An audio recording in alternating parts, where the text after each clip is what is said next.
teman-teman, jadi kami dari kelompok 2 mau jelasin tentang jurnal umum pada perusahaan jasa. Pertama-tama, kita harus tahu dulu apa itu jurnal umum. Jadi yang dimaksud dengan jurnal umum adalah jurnal yang digunakan untuk mencatat sejumlah transaksi keuangan yang muncul dalam periode waktu tertentu sesuai dengan urutan tanggal, dengan mencantumkan nama transaksi, jenis akun, dan nominal saldo di kolom debit ataupun kredit. Tujuannya adalah untuk melakukan identifikasi, melakukan penilaian, dan melakukan pencatatan dampak ekonomi dari sebuah transaksi atau beberapa transaksi dalam perusahaan. Lalu berikutnya ada manfaat penggunaan jurnal umum. Jurnal umum dalam akuntansi bisa digunakan oleh perusahaan dagang dan juga jasa. Mengacu pada rincian sejumlah fungsi di atas, maka jurnal ini memiliki manfaat secara umum bagi perusahaan, di antaranya yang pertama, untuk menemukan informasi terkait penambahan atau pengurangan suatu perakiraan dalam pengelolaan keuangan.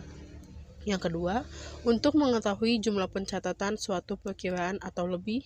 Yang ketiga, untuk mengidentifikasikan jumlah yang dikenai debit atau kredit, yang mana jumlahnya harus seimbang. Yang keempat, untuk mengetahui jumlah keseluruhan yang sudah diunggah ke jurnal buku besar sesuai tanda referensi nomor perkiraan. Yang kelima, untuk mengetahui jumlah keseluruhan yang sudah diunggah ke jurnal buku besar sesuai tanda referensi rincian pekerjaan. Dalam perusahaan jasa pun mempunyai beberapa fungsi, diantaranya fungsi historis. Jadi di setiap pencatatan transaksi ini dilakukan berdasarkan tanggal terjadinya transaksi. Jurnal menggambarkan kegiatan perusahaan sehari-hari secara berurutan dan terus-menerus. Yang kedua ada fungsi pencatatan. Jurnal umum digunakan untuk mencatat setiap transaksi yang terjadi dalam perusahaan. Tiap perubahan kekayaan, modal, biaya, dan pendapatan harus terlebih dahulu dicatat ke dalam jurnal umum agar pembuatan laporan keuangan perusahaan dapat dilakukan secara lengkap. Yang ketiga ada fungsi analisis. Pencatatan dalam jurnal umum merupakan hasil analisis transaksi berupa pendebitan dan pengkreditan akun yang terpengaruh. Analisis ini mengenai penggolongan nama akun, pencatatan dalam pendebitan ataupun pengkreditan beserta jumlahnya. Yang keempat ada fungsi instruksi. Nah, dalam jurnal umum merupakan perintah untuk mendebit dan mengkreditkan akun sesuai dengan catatan dalam jurnal. Pencatatan dalam jurnal umum bukan sebatas dokumen transaksi dalam perusahaan, tetapi bersifat instruksi. Hal ini dimaksudkan untuk jurnal umum berfungsi memberikan perintah atau petunjuk dalam proses memasukkan data ke buku besar. Yang kelima, memiliki fungsi yang informatif. Jadi jurnal umum ini memberikan penjelasan mengenai bukti pencatatan setiap transaksi pada perusahaan. Artinya, jurnal dapat memberikan informasi pada pemberitahuan mengenai transaksi yang terjadi. Tahapan yang pertama adalah pahami persamaan akuntansi. Persamaan dasar akuntansi yakni aset sama dengan utang ditambah modal, yang kemudian diperluas menjadi aset sama dengan utang ditambah modal, ditambah pendapatan, dan dikurangi beban. Pemahaman persamaan dasar akuntansi yang dimaksud juga berkaitan dengan kelompok-kelompok akun yang masuk di dalamnya. Misalnya, piutang usaha masuknya ke kelompok aset, persediaan juga masuk ke dalam aset, dan lain sebagainya. Untuk membuat jurnal umum, kita juga harus paham mengenai saldo normal masing-masing akun. Nah, dalam akuntansi ada 5 akun yang perlu kita tahu nih posisi saldo normalnya. Agar lebih mudah, kita perhatiin yuk tabelnya. Keterangan yang pertama, pada saat aset atau harta atau aktiva Anda bertambah, maka catatlah pada posisi debit. Sementara jika aset berkurang, maka catatlah pada posisi kredit. Adapun saldo normal akun aset berada pada debit. Yang kedua, akun utang atau kewajiban berbanding terbalik dengan aset. Jika utang bertambah, maka dicatat pada posisi kredit. Sementara jika utang Anda berkurang, dicatat pada posisi debit. Sehingga saldo normal akun utang atau kewajiban pada sisi kredit. Yang ketiga, akun modal sama dengan akun utang. Jadi, jika modal bertambah dicatat pada posisi kredit dan jika modal berkurang dicatat pada posisi debit. Saldo normal modal pada sisi kredit. Yang keempat, akun pendapatan pun sama dengan akun utang dan modal. Jika pendapatan bertambah, maka dicatat pada posisi kredit, dan jika pendapatan berkurang, maka catat pada posisi debit, sehingga saldo normal pendapatan pun pada sisi kredit. Dan yang kelima, pada akun beban, pencatatan sama dengan akun aset. Jika beban bertambah, dicatat pada posisi debit. Sementara jika beban berkurang, dicatat pada posisi kredit, dan saldo normal beban juga berada pada posisi debit. Dari keterangan tadi, dengan begitu, saat menemui sebuah transaksi, nantinya secara otomatis dapat langsung mengelompokkan. Nah, selanjutnya ada kumpulkan bukti transaksi. Bukti transaksi merupakan dasar yang sangat penting untuk pencatatan sebuah transaksi keuangan pada sebuah jurnal. Karena tanpa adanya bukti transaksi, tidak dapat dicatat pada jurnal.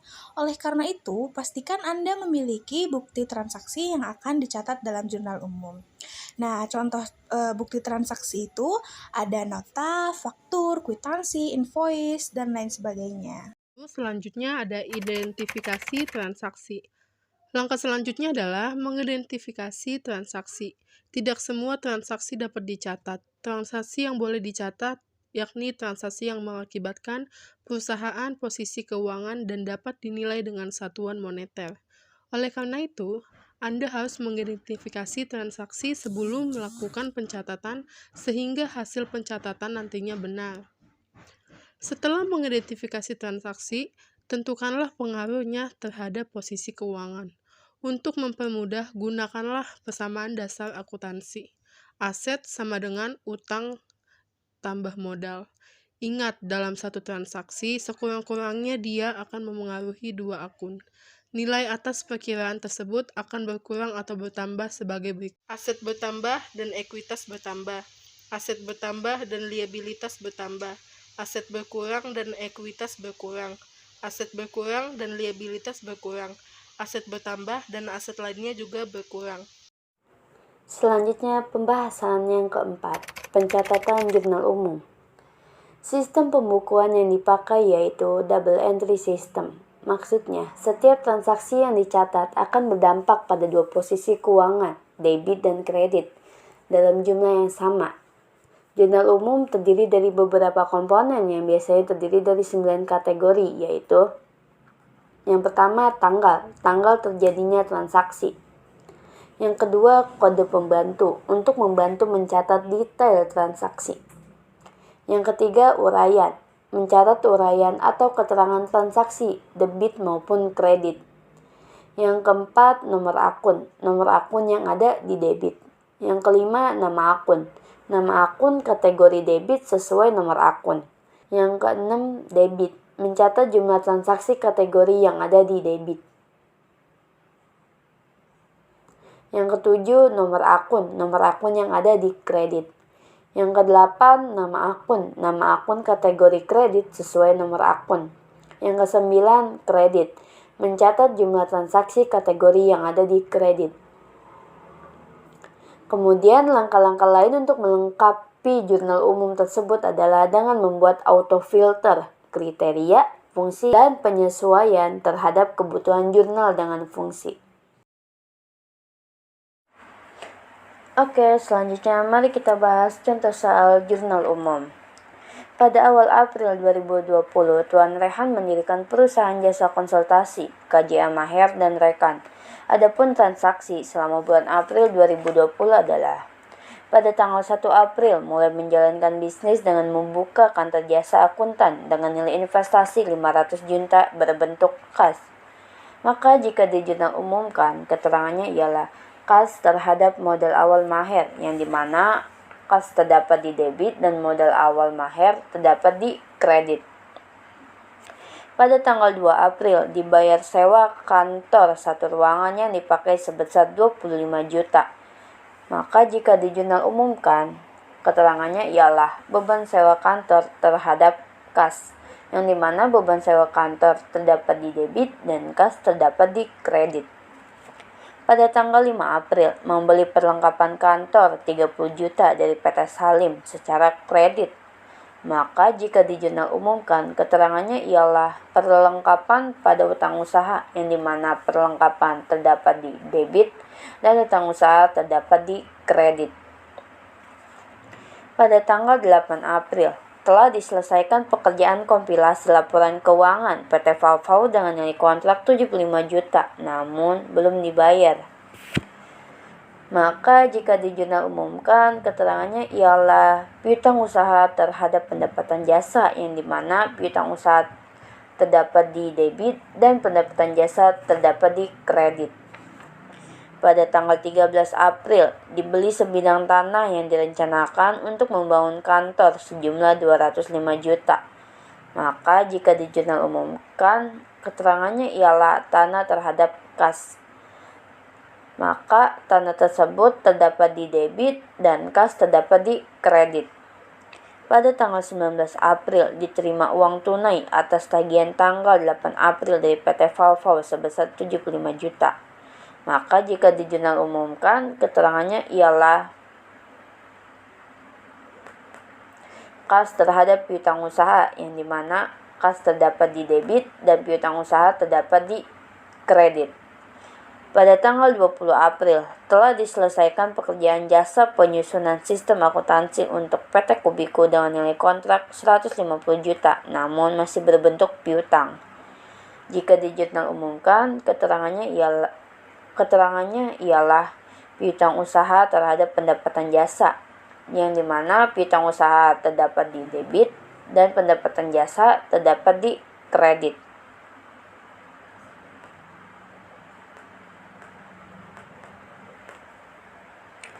Pada tanggal 25 April, dibayar gaji karyawan untuk bulan April 70 juta. Jika di jurnal umumkan, maka keterangannya ialah beban gaji terhadap kas yang dimana beban gaji terdapat di debit dan kas terdapat di kredit. Pada tanggal 26 April, dibayar beban listrik, telepon, air, dan sebagainya sebesar 13.500 untuk bulan yang bersangkutan. Jika di jurnal umumkan, maka keterangannya ialah beban LTA yang dimana LTA tersebut listrik, telepon, air terhadap kas. Beban LTA terdapat di debit dan kas terdapat di debit dan kas terdapat di kredit. Pada tanggal 26 April dibayar sebagian utang atas pembelian tanggal 5 April kepada PT Salim sebesar 20 juta. Yang dimana jika di jurnal umumkan, maka keterangannya ialah utang usaha terhadap kas yang dimana utang usaha terdapat di debit dan kas terdapat di kredit. Pada tanggal 27 April, Tuan Rehan mengambil uang tunai 45 juta dari perusahaan untuk kebutuhan keluarganya. Jika di jurnal umumkan, maka keterangannya ialah prive terhadap kas yang dimana prive terdapat di debit dan kas terdapat di kredit. Pada tanggal 30 April dibayar beban keamanan untuk bulan April sebesar 5 juta.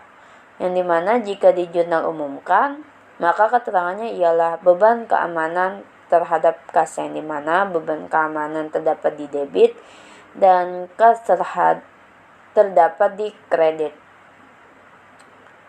Setelah kita menyusun laporan jurnal umum ini, kita harus menjumlahkan supaya dia balance. Kita hitung semuanya dari atas sampai bawah.